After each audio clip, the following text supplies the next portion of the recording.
actually culturally we probably talk about it in a slightly different way. So I'm really quite keen on this definition of codependency being an addiction to security, because I think that that sort of puts it in perspective. At its most active state, codependency is about victimhood. Codependency is about explaining my own bad feelings through your behavior. Codependency is about raising my game by focusing on you. And some of it's quite subtle. Some of it's quite subtle, because certainly, when you start getting into caretaking behavior. There was a time, Raquel Lerner, some of you might know, she was saying to me that if you opened a door for anyone in Minnesota, you were accused of being codependent in the 1980s. So there was just a whole lot of people being just bloody rude to each other in case somebody said they were codependent. But caretaking behavior, very often for people, caretaking behavior is not actually taking care of the other person, is it? It's taking care of our anxiety by taking care of the other person. And really, really important. Because I meet a lot of people who think they are Mother Teresa or whatever the male version is. But and actually it's really important to say to these people, look, actually I'm sure you have a big heart and it's great and you demonstrate it and it's nice. And you know what, the way you come into my office and you always ask me how my week's been, that's quite nice, even though it's your session, not mine. But what I want to suggest to you is that actually what you're doing, you're managing your anxiety. You're trying to put me at ease to manage your anxiety. So let's not mistake it for taking care, of anyone other than yourself. And I don't mean that in some selfish way. Because you have anxiety, and that's what we need to be here to do, is to think about what is it that raises your anxiety. So, what happened that raised your anxiety so high that actually you need to focus, that you lose self by focusing on feeling secure, and the codependent relationship. So, what do we have? What we have is, relationships are difficult. Do you know, one of the things they did in all the surveys, over 90% of people will say that they have ended a relationship with somebody who was actually really in love with them. Over 90% of people say that they've had a relationship ended by someone who they were really in love with. So you know what we know? No one gets out alive. This is about hurting and being hurt. So we need to know, we need to be really realistic about this. It's about hurting and being hurt. There are real phases to all of this. That there is, this ideal phase that once we found our mate through all these different ways that we sort of perceive, something happens in the brain that really focuses on us and makes us feel pretty high, and makes us really just focus on one person. We need to hold in mind that actually that's going to stop around sort of 3 years or 4 years. And actually, and for many people before, and some people will get stuck in that phase. So that's going to stop, and actually we get into the ordeal phase. And I think people really need to know that the two hardest things that we do as human beings, we get no training for, don't we? Having children and having a relationship. God, and actually, I think even if we did get training, we wouldn't necessarily make much difference. But I think it's quite nice, and it's why one of the reasons I wanted to do this talk, because I just felt like I wanted to just normalize some of this for people. Don't be ashamed. Particularly, so many people are just ashamed that they've got into a muddle. Well, actually, they've got into conflict or marital difficulties. We try and talk a lot about a muddle, actually, to our clients.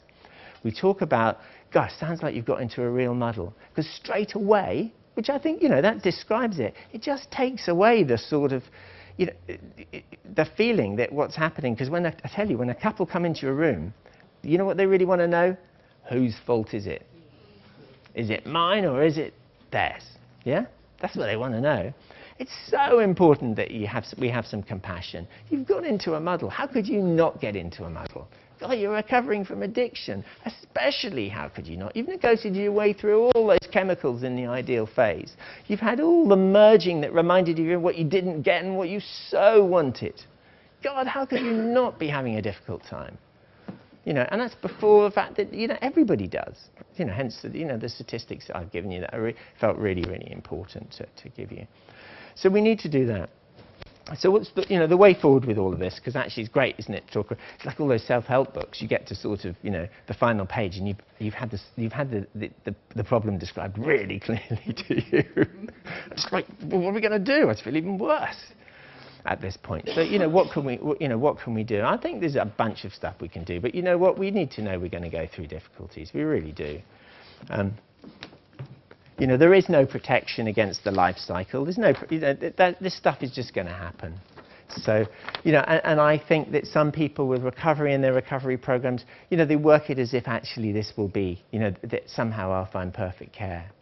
And I think it's close to that, because actually faith is a really important part, actually, I think, in recovery, isn't it? A faith that actually I'll be okay, I'll be able to survive all of this. I mean, really, really important thing.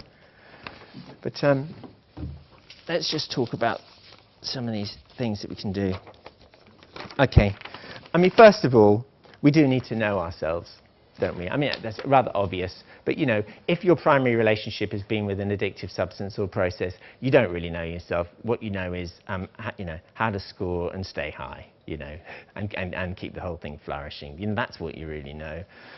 You know, and constantly people in recovery talk about, you know, they come in, you know, I'm sure you've seen them or you've been them, that you come in and people, you know, they don't even know what clothes they wear or, you know, like to wear, or music they like to listen. You know, there's such a sort of loss of self, such a loss of self. I think people need the psychoeducation that I've rather hoped that I've been giving out today, and I'd like to see more of it, and it's why I want to donate this, you know, donate this lecture, because I think people just need to hear about this. I think it's relevant. I think it's relevant to the beginning of recovery. Even if you're not in a relationship, somebody just needs to flag up so that at some point in the future when you get into difficulties, you think, oh, I think I heard somebody say that this is quite normal. You know, I think that that's really, really important. You know, we need to think about, you know, the muddle. So all that psychoeducation.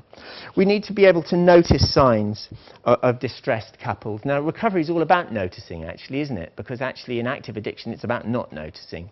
You know, one of the first recovery skills is noticing. How do I, you know, the most commonly asked question in a treatment program is, how do you feel? Not because the counselor can't think of anything else to say.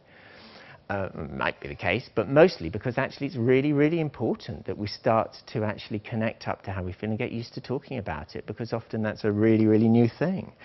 So starting to do what people in 12-step terms might call sort of inventory, really. So starting to notice these John Gottman signs of distress. Notice that, am I just being really critical? Am I talking about you, or am I saying I feel? You know, these I statements are really, really important. There's a big difference. You know, if my wife says to me, actually, you know, I feel a bit abandoned when you go off to London for a few days and you get into a state about delivering your lecture at LifeWorks and I'm left here with all the kids, actually, you know, that makes some sense. If it's like, oh, you're always going away, do you know, there's no space, is there, really, for anything like that? These I statements rather than you statements are really, really important. We need to understand, you know, this projection, by which I mean we need to understand that actually the difficulties we get into in our adult relationships might well be resonating with difficulties that we got into in our childhoods. We need to understand that actually when we're talking about him or her, we might also be talking about mum and dad. And we might be talking about other, you know, other relationships that we've had. Just really, really important. Because if we are, you know, if we've got some combination of here and now problems with there and then problems, we're going to be pretty overwhelmed. We need to understand projection. And we need to understand that for some people, because you get a lot of people who say, oh, married my father. No hope, you know, just like my mother. But actually, very often, I think we choose each other quite wisely, actually. I think we really do, because actually it brings up our stuff.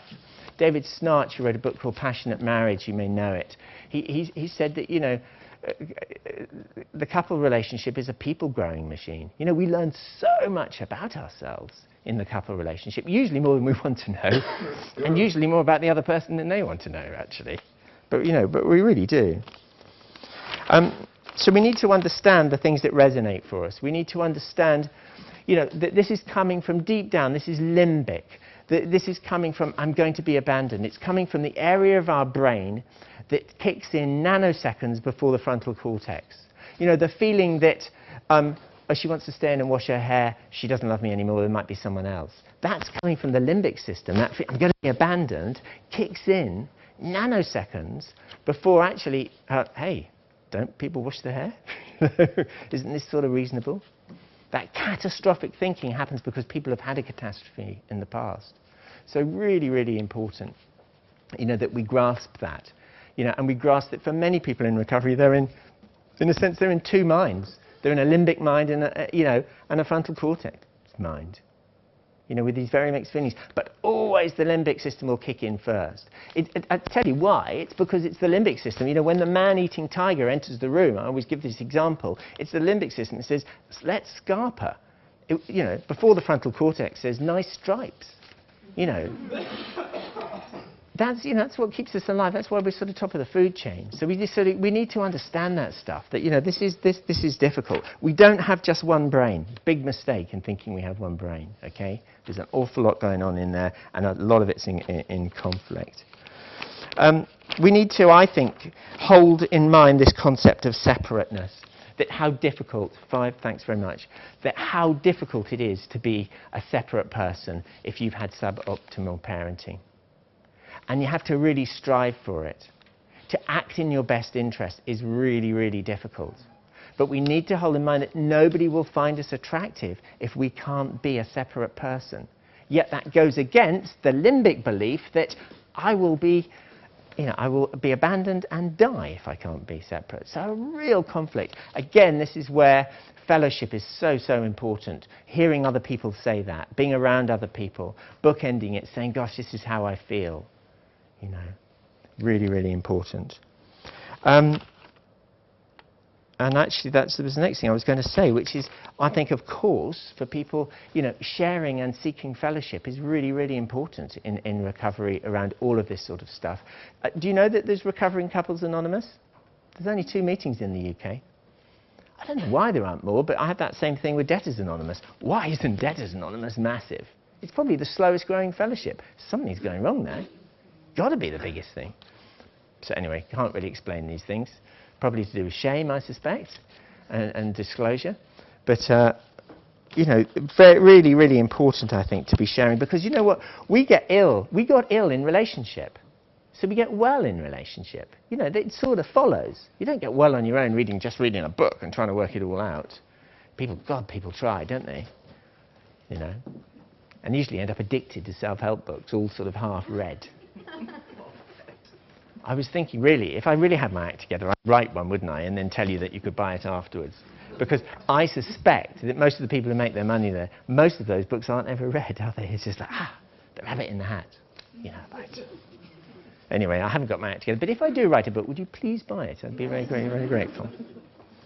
Maybe I'll write something about this, if you think it makes any sense at the end. OK, so we come to... God, I would say this, wouldn't I? But I would consider therapy, actually, if things are difficult.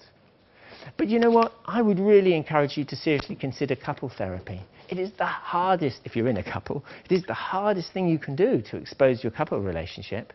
It really is, because you don't know what the other person's going to say about you.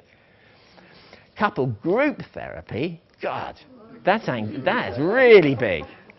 That's incredibly powerful. Incredibly powerful. Because, you're exposing your couple relationship to another couple, and of course you're watching another couple. So it's also all the advantages of the fellowship sort of thinking and group therapy, the normalizing, the sense of universality, the phew, I'm not the only one, and occasionally, God, I'm glad we don't do it like they do it. So, I think that's really important. And I suspect the issues for people whose limbic systems are so in conflict with these early wounds, with the real loss of self, therapies that actually, that work more specifically on the limbic system are really helpful. So the EMDRs, if you've heard about it, the eye movement desensitization and reprocessing, big mouthful, but you can Google it. Actually, this tapping, emotional freedom technique, I'm incredibly skeptical about this, but all the time I read the clinical evidence, it's really good. It bothers me that it's good, because somehow I just don't like the idea that tapping can work at all. So it goes against something in me. But some of those things, equine, we do equine assisted therapy. God, that's useful in the couple relationship. Horses God, they are so good at, they're experts at reading in body language, as you probably know, because, they're preyed upon. Horses spend a hell of a lot of time just watching, see what's going to happen in case the lion comes and picks you out from the herd.